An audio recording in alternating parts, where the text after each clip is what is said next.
ডকমকাৰ ফংবিৰিকত কৰম উৎসৱ পালন। অসমত বসবাস কৰি থকা আদিবাসী জনগোষ্ঠীৰ পৰম্পৰাগত কৰম উৎসৱটি কাৰ্বি আংলং স্বায়ত্তশাসিত পৰিষদৰ কৰকান্থী পৰিষদীয় সমষ্টিৰ অন্তৰ্গত ফংবিৰিকত এদিনীয়া বৰ্ণাঢ্য কাৰ্যসূচীৰে পালন কৰা হয়। পুৱা পৰম্পৰাগত ৰীতি নীতি অনুসৰি কৰম পূজা কৰাৰ পিছত বৰ্ণাঢ্য কাৰ্যসূচীৰে নৃত্য গীত পৰিৱেশন কৰা হয়। অনুষ্ঠানৰ মুকলি সভাত মুখ্য অতিথি হিচাপে উপস্থিত থাকে হাওৰাঘাট বিধানসভা সমষ্টিৰ বিধায়ক দৰচিং ৰংহাং। আনহাতে আমন্ত্ৰিত অতিথি হিচাপে উপস্থিত থাকে ক্ৰমে কাৰ্বি আংলং স্বায়ত্তশাসিত পৰিষদৰ অধ্যক্ষ ৰাজু টিছু, সদৌ অসম আদিবাসী ছাত্ৰ সন্থা কাৰ্বি আংলং জিলা সমিতিৰ উপদেষ্টা ৰুবুল ভূমিজ, সাধাৰণ সম্পাদক ৰাকেশ কুজুৰ, ডকমকা আঞ্চলিক সমিতিৰ সভাপতি জয়দীপ সোৰেন, সাধাৰণ সম্পাদক সুখীৰাম চাহু, সাংবাদিক অনন্ত কুমাৰ গৌৰ, চাওতাল ছাত্ৰ সন্থাৰ জিলা সম্পাদক বিনয় মাৰ্ডিকে আদি কৰি বিভিন্ন সমাজৰ বিশিষ্ট ব্যক্তিসকল উপস্থিত থাকে। বিধায়ক দৰচিং ৰংহাঙে ভাষণ প্ৰসংগত কৰম পূজাৰ জৰিয়তে সকলো সমাজৰ মাজত একতাৰ যোগেদি পূৰ্বযুগৰ ৰীতি নীতিসমূহ জীয়াই ৰখাৰ আহ্বান জনায়। লগতে উক্ত অঞ্চলৰ যি পথৰ দুৰৱস্থাই ৰাইজক জীয়াতু ভোগাইছে সেই পথছোৱা অনতিপলমে পকীকৰণ কৰা হ'ব বুলি মন্তব্য আগবঢ়ায়। অনন্ত কুমাৰ গৌৰৰ ৰিপৰ্ট, এনি এক্সপ্ৰেছ। কান্তি সমষ্টিৰ অন্তৰ্গত ফংবিৰিকত বিভিন্ন বহুতো গাঁও আদিবাসী গাঁও মিলিত হৈ ইয়াত এটা কৰম ফেষ্টিভেল কৰম পূজা তেওঁলোকে প্ৰত্যেক বছৰে পালন কৰে। সেই পূজাত আজি আমালোকক নিমন্ত্ৰণ দিছে।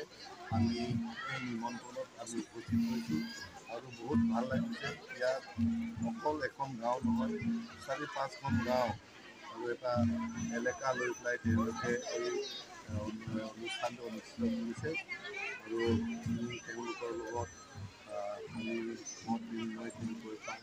তেওঁলোকৰ যিটো ধৰ্মৰ যি সংস্কৃতি যি পূৰ্বপুৰুষসকলে কৰি অহা সেই নিয়ম নীতিবিলাক তেওঁলোকে ধৰি ৰাখিবলৈ কাৰণে যি চেষ্টা কৰিছে আমি বহুত ভাল পাইছোঁ, শলাগ লৈছোঁ।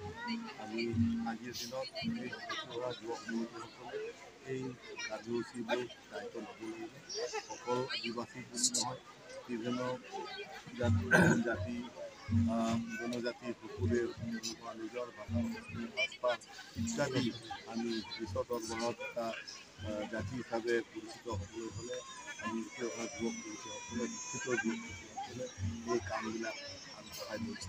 এতিয়া আদিবাসী সম্প্ৰদায়ৰ শিক্ষিত যুৱক যুৱতীসকলে এই কৰম পূজা তেওঁলোকে কাৰ্যসূচী ৰূপায়ণৰ ক্ষেত্ৰত সকলো আই মাতৃ জ্যেষ্ঠসকলক কিছু নজনা বস্তু তেওঁলোকে শিকিছে আৰু শিকি পেলাই উঠি অহা যুৱক যুৱতীসকলে কেনেকৈ এইবিলাক ৰীতি নীতিটো পালন কৰিব এইবিলাক তেওঁলোকে কৰি যোৱাৰ কাৰণে মই তেওঁলোকক ধন্যবাদ দিছোঁ। আৰু আমি আহিবলগীয়া দিনত তেওঁলোকৰ এই কাম কাজ এই কৰম পূজা প্ৰত্যেক বছৰ আমি প্ৰত্যেক বছৰ তেওঁলোকক আমি সহযোগ দিবৰ কাৰণে আমি ইয়াৰ লোকেল এমচি ৰাজু টিছু ডাঙৰীয়াৰ লগত আমি কথা পাতিছোঁ। মই এজন বিধায়ক হিচাপেও আছোঁ। তেওঁলোকক আমি সহায় আগবঢ়াই যাম বুলি আপোনালোকৰ যোগেদি প্ৰতিশ্ৰুতি দিছোঁ। হ'বলগীয়া ন গতিকে আমি এই ছিজনটো পাৰ হওঁ এই নৱেম্বৰ ডিচেম্বৰ মাজত আমি ষ্টেট গভৰ্ণমেণ্টলৈ প্ৰপ'জেল দিম। কাৰণ ইতিমধ্যে অসম চৰকাৰে MLA সকলক 40 বা 50 কোটিমান তেনেকৈ ৰাস্তা বনাবলৈ কাৰণে আমালোকক টকা আৱৰ্তন দিয়া হ'ব বুলি আমালোকক ইতিমধ্যে কোৱা হৈছে। গতিকে সেইটো টকাৰ পৰা আপোনালোকৰ এই ৰাস্তাও আমি 2.5 কিলোমিটাৰ হওক বা 3 কিলোমিটাৰ ৰাস্তা লৈ বনাই দিম বুলি পেলাই মই ৰাজ্যপালে আজি ঘোষণা কৰিলোঁ আৰু সেইটো কাম হৈ উঠিব।